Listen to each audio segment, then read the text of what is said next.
अष्टमी और नवमी के दिन पूजा का शुभ मुहूर्त, राहु काल का समय, शुभ चौघड़िया क्या रहेगी और व्रत खोलने का शुभ समय क्या है, इस वीडियो में जानेंगे।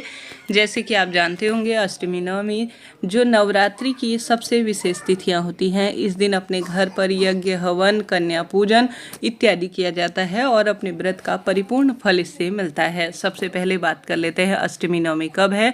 2024 में उदया तिथि के अनुसार 11 अक्टूबर को अष्टमी का उपवास किया जाएगा। हालांकि 10 अक्टूबर को भी जो है कन्या पूजन, यज्ञ, हवन किए जा सकते हैं। दोनों तिथियों में अष्टमी तिथि व्याप्त है, कोई दिक्कत नहीं है।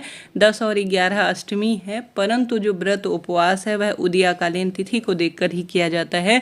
तो 11 तारीख के दिन ही अष्टमी का उपवास पंचांग में लिखा गया है, आप सभी को करना चाहिए। अष्टमी कब से प्रारंभ हो रही है? 10 अक्टूबर को दोपहर 12:31 से अष्टमी प्रारंभ हो रही है और 11 अक्टूबर को दोपहर 12:06 के आसपास इसका समापन होगा। ऐसे में दोनों तिथियों में अष्टमी व्याप्त है, तो किसी भी एक दिन को चुनकर आप अपना पूजा पाठ का जो कार्य है वह कर सकते हैं, कोई दिक्कत की बात नहीं है। परंतु व्रत 11 अक्टूबर को ही करना चाहिए। ऐसे में नवमी तिथि भी इसी दिन व्याप्त है। इस बार 2024 में ऐसा दुर्लभ संयोग हो रहा है कि अष्टमी और नवमी एक ही दिन हो रही है, वह भी 11 तारीख को। नवमी कब से शुरू हो रही है यह जान लेते हैं।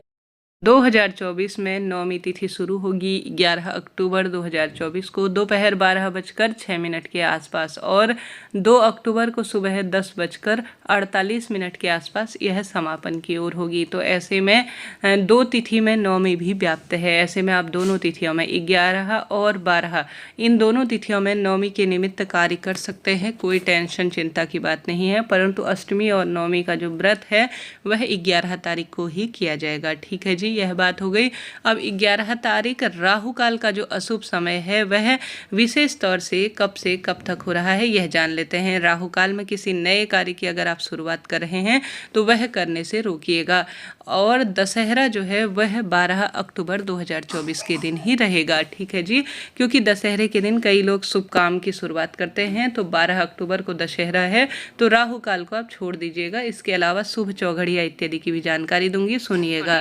राहु काल का जो समय रहेगा वह 10:41 से 12:08 के आसपास रहने वाला है 11 तारीख को। ठीक है जी, राहु काल के समय को आप नोट करते हुए चलिएगा।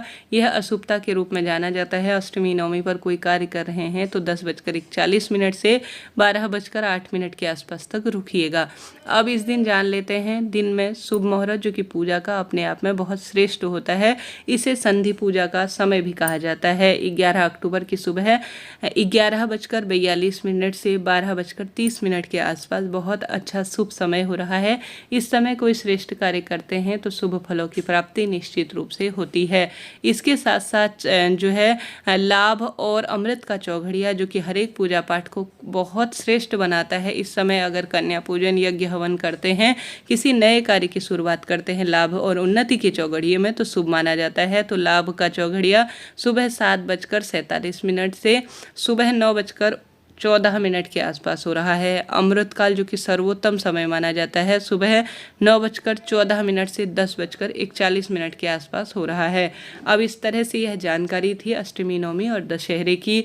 आप सभी इस दिन विधि विधान से माँ का पूजन करें, कुलदेवी मैया का दर्शन करें, अग्यारी के माध्यम से माँ को भोग समर्पित कर कन्या पूजन करें। इससे पहले मैंने विसर्जन इत्यादि का वीडियो प्रसारित किया है, धीरे धीरे अन्य वीडियो भी प्रसारित होंगे। व्रत उपवास आपको दशहरे के दिन ही खोलना चाहिए। सुबह सुबह 9 दिन नवरात्रि की पूजा के होते हैं, उसके बाद ही व्रत उपवास खोला जाता है। तो दशहरे की सुबह पूजा पाठ और आप सभी जो चौकी है उसका विसर्जन दशहरे के दिन करेंगे, उसके बाद ही सामान्य सरल तरीके से अपने व्रत को खोल लीजिएगा। हमारे क्षेत्र में शास्त्रों में तो 9 दिन और नवरात्रि का ही उपवास कहा जाता है। इसे नवरात्रि इसलिए ही कहा जाता है कि यह 9 दिन नवरात्रि के पूजन के रूप में जाना जाता है। तो नवरात्रि पूजा का जो पारण होता है वह दशहरे की सुबह किया जाता है। जो भी आपके यहाँ पूजा पाठ होता है, चौकी विसर्जन, उसके बाद। आशा है, उम्मीद है वीडियो उपयोगी रहा होगा।